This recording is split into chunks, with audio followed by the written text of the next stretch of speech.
Political analysts say on a national level, more and more Latinos are turning to the Republican Party this election cycle.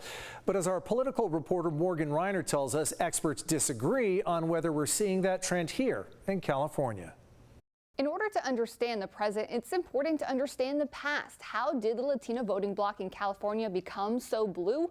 One of the main catalysts was almost 30 years ago, known as Proposition 187, also called the Save Our State Act, sponsored by Republicans. It prohibited undocumented immigrants from accessing services like health care and public education.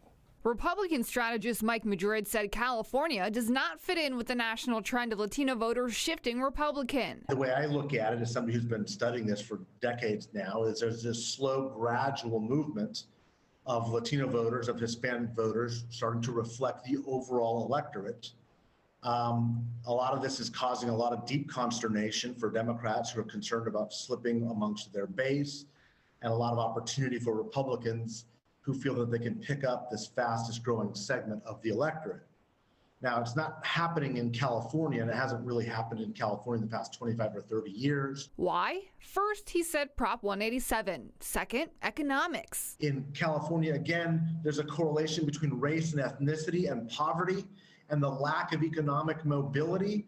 Poor people vote for Democrats, wealthy people vote for Democrats. The shrinking middle class in California tends to be more competitive for Republicans. There just aren't that many middle class voters in California anymore. Political data analyst Paul Mitchell said on a national level, there's no doubt it's shifting right. But in California, there is some open question about whether or not that's changing. A couple things I think are adding to that. One is Latinos are getting to be an older portion of the electorate, and with becoming an older portion of the electorate, might be becoming a little bit more moderate. Jenny Sevilla-Corn, who has worked for the Bush administration and most recently the Trump administration as a Latino liaison, has no doubt about the trend in California. In California, we're actually seeing the trends.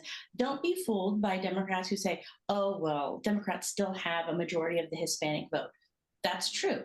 But what you really need to look at is the trend of Hispanics leaving the Democrat Party and joining the Republican Party. Latinos make up about half the population of California. Paul Mitchell said that they represent about 28% of registered voters, but when it comes down to it, only about 20% vote. So what ends up happening is you have officials elected by a population that don't actually represent the makeup of the state.